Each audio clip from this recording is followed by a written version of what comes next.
But first of all, its huge existence has to be acknowledged. We are carrying loads of it, just as a fat man becomes used to the physical load that he's carrying, so much so that it stops troubling him to an extent. He even starts calling the unnecessary weight as himself. A man might be carrying a lot of unnecessary weight on his arm, but if you touch that arm, he would not say that you are touching something that unnecessary. He will say you are touching me. So there develops an identification with the unnecessary, all that impedes smooth action, all that just blocks spontaneity, a smooth immediacy. They become the victims.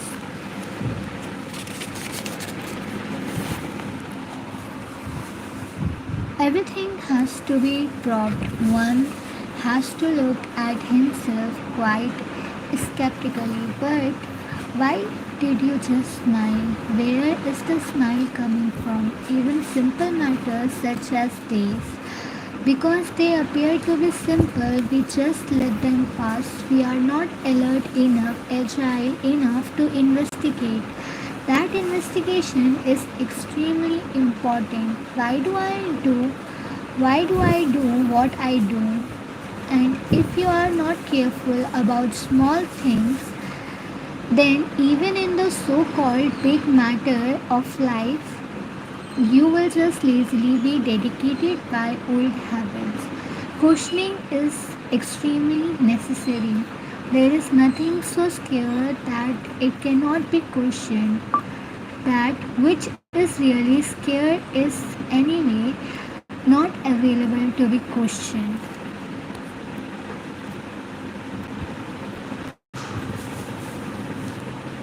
Hi. So, whatever is available to be questioned must be questioned. And don't feel offended if somebody else questions you. You feel offended when others question you precisely because you have never questioned yourself. Those who do not look honestly at themselves, those who do not want to seek their answers, feel bad when they are questioned by others. If you are questioned by others, feel grateful. But even that gratitude would come only if you see the need to know life in the dark. Live in the dark. Look at the masses. People are going to their offices. Somebody is building a house. Somebody is traveling abroad. Somebody is trying for a job. Somebody is in the maternity ward. And we are asking why. In fact, all these things appear so normal that why does not even arise. You have to ask what is happening. What is it happening? Even more important than why is what, because to ask why is it happening, you must first of all know what is happening. We operate very mechanically. One fixes up his car and drives to the office. One buys an insurance policy. One takes an annual vacation. One organizes a weekend get together. One orders something to eat. One buys jewelry. The question what is happening does not arise. If it doesn't arise, then you are operating against yourself. You will suffer. How do question how to know whether we are operating from the real center or from the ego, from the mind? Ask what is happening. Attention reveals so much. It is the greatest method. Don't just casually take things for granted. Don't just say that 10 people to my left and right are doing the same thing, so it must be done. Be an outlier, be a bit of eccentric, question the obvious, question the normal, and question all the accepted modes. Question: this extra load, this baggage that we are carrying, are we supposed to reduce it gradually, or is there a way to drop it instantly? First of all, you are just speculating about the baggage. Do you really know the baggage? Knowing the baggage is not very different from dropping it. If you want to talk about dropping it without first knowing it, then you are just dropping in the dark. You do not know what to drop, how big it is, and how you are attached to that stuff. Theoretically, you have been told that you are carrying baggage and you are asking, how do I drop it? The question is, what to drop? Once you identify the baggage, if it is done, it is gone. It is gone. The distance between realization and freedom is very, very small. You may even say that they are one. If you have realized, it cannot take long to be free. How do I handle anxiety? Anxiety is not a thing. Anxiety is a shadow. If you ask me how to handle a shadow, I will say, whose shadow? How to handle a shadow? Handle the thing. Now, whose shadow is anxiety? You will have to tell me anxiety is appearance. Anxiety is what comes to as a result of an unnatural life. Should we talk of the anxiety, or should we talk of the thing that casts the dark shadows? The thing, what is that thing? In everything, there is anxiety. For example, waking up at 5 o'clock instead of the usual 10 o'clock for today's morning session created a lot of tension. It is bad. We cannot live like that. Anxiety comes with just keeping up the pace. For me, it started in my childhood. Now my son is like that also. He is slow, so I am putting the same pressure upon him which was once put upon me. Points to the wood nearby. Look at that. There are trees of all shapes and sizes. Aren't there? Even the colors vary. Then there is the grass. There is no obligation for the grass to rise like a tree. The grass is all right as the tree. As the grass, there is no need to match the pace. But you are useless if you are slow. Useless is whose eyes? In whose eyes? You will not be valued in life. Nobody will involve you anything. Let them not involve you then. If you could organize this session, would you involve me even if I am slow? I will find a very suitable use for you. The scooter has a tire. The jumbo jet too has one.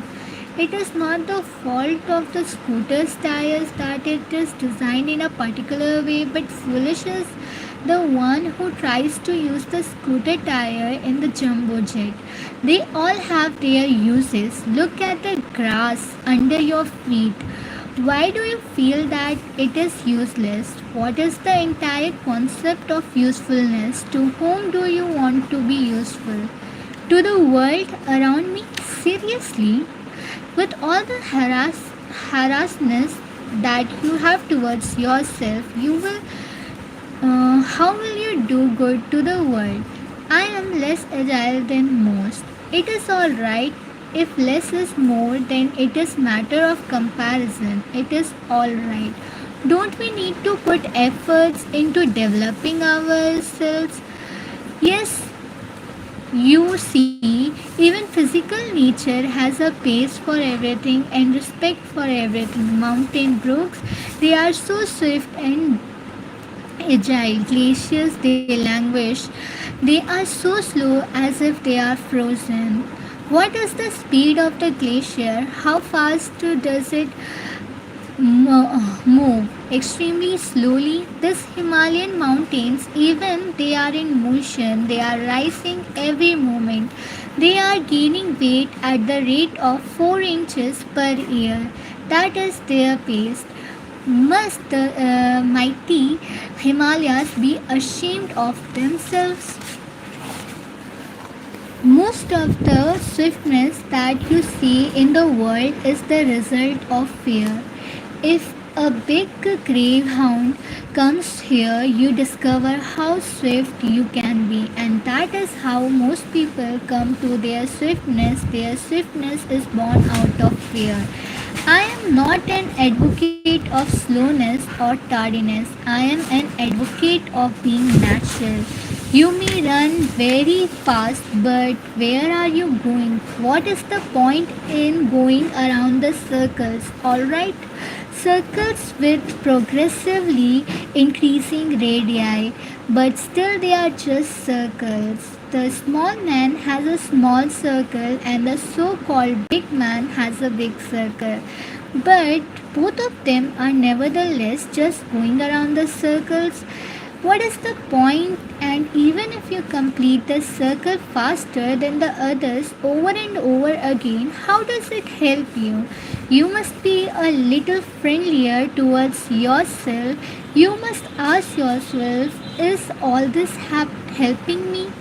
The concern for fastness comes from, in this time, the factory model of production. What do you want there? You want stuff that is bigger and faster, and you very well know that most of that is motivated by sheer greed. Can a painter be fast? What if the painter is fast? Would you like to buy a fast painting? Can a cook be fast? We do not want him to be foolishly slow either, but do we want him to be fast? Mostly, this thing about being fast is a thing about rushing. People rush in the name of swiftness. That is why we are all rushed up and hurried. You just mentioned something about being foolishly slow. What do you mean by foolishly slow? Being foolishly slow is when something is possible within your natural capacity to be done at a certain date, but because of sheer clumsiness and laziness and inertia, you decide to not do it. You very well know that you can do the meals by 8 p.m., but you doze off and wake up at 9:30, and the meals are served at 11 p.m. No one is advocating that, but why would you want to rush up the whole thing? There is bliss to be had in the progress of creativity. Why do you want to short circuit the process? I become hasty when I do something. It is because you are trying to catch up with others. Don't try to do that. Be your best self. Ask yourself, am I being lazy? And if you are being lazy, then do shrug off all your laziness and hurry up. But if you are not being lazy, there is no need to get nervous. Then you can continue at your inherent pace. There is just this one thing you need to guard against: laziness.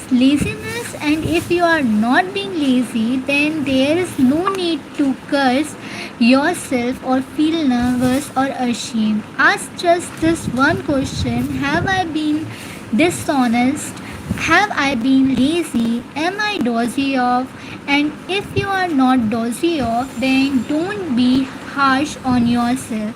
How should I listen to you? Should I make any effort for that? Just listen. Don't listen for the sake of something. Just listen with motive. You should be extremely passive when listening. Extremely passive as if you do not exist. Is not focus required in order to understand? No need to focus or concentrate. No need at all. Just go and collapse. Don't try to concentrate, interpret, or focus. All those things that you do with books, you are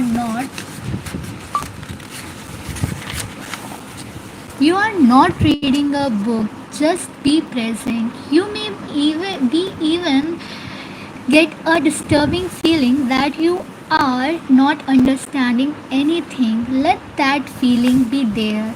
The spiritual process is that the same as the process of accumulation of knowledge. It is a different thing that happens when you are truly listening to a friend or a teacher. So just listen. It is quite possible that you may not remember much after the session, but that doesn't matter. Just listen. Then comes the time when you are back to your daily life, your daily course, and then you have to spring up, and when then you have to wake up, then you have to be extremely alert and focused towards that one thing that is happening. So these are two very different modes of being. In front of the teacher, sit as if you are there to relax. Don't sit as if you are there to gather, because gathering is a tension. Intention, you will see, not be able to have spontaneity, freedom, relaxation. There is no understanding possible without relaxing. Only in relaxation does understanding spontaneously and causelessly happen.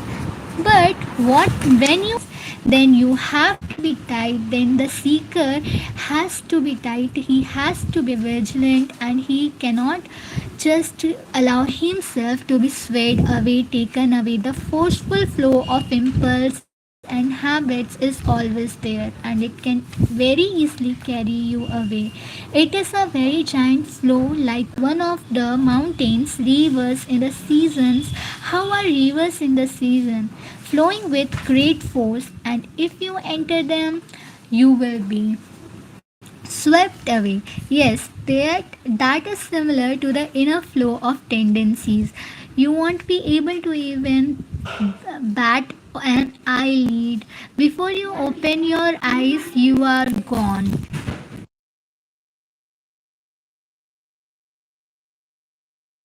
So, when you are not in front of a teacher, then you have to ask what is going on, what is going on, and what is going on. A point comes in the spiritual journey when you will be able to afford to drop the vigilance, but that will require some time and practice. Then even in daily life you can relax as you relax in front of the teacher, but right now, given your situation, you have to be extremely vigilant in your daily life. How do I jump out of this game of happiness and sadness? That is the must. One can take pleasure in this game for a while. One can go down and feel bad, and then one can come up and feel happy. But a point comes when one start finding this game stupid. One says, "Why can't I have something uninterrupted? Why can't I have something that is not continuously threatened by the seesaw dynamics? Why is it necessary for me to be down in order to experience being up?" Those who start be seeing that happiness is not quite the heaven one takes it to be.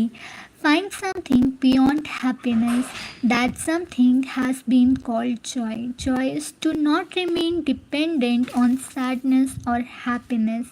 Joy is to not have intermittent pleasure. Joy is to be where there is freedom from both happiness and sorrow.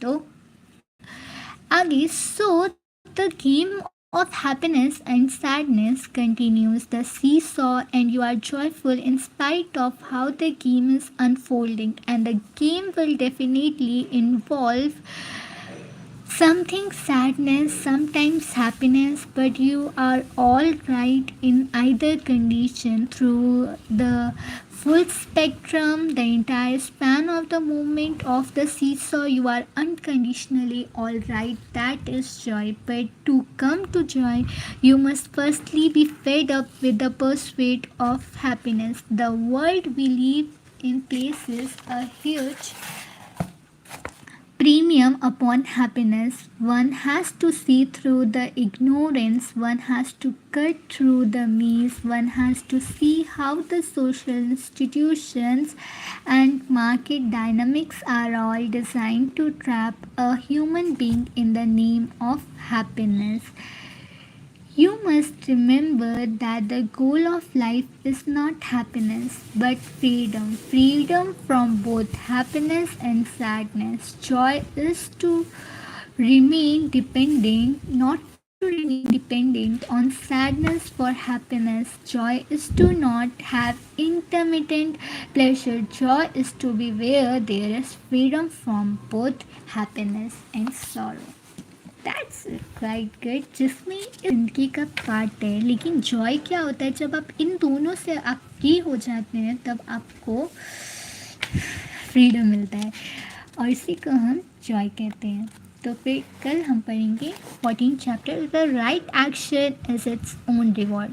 तो मिलते हैं next video में, तब तक के लिए bye bye.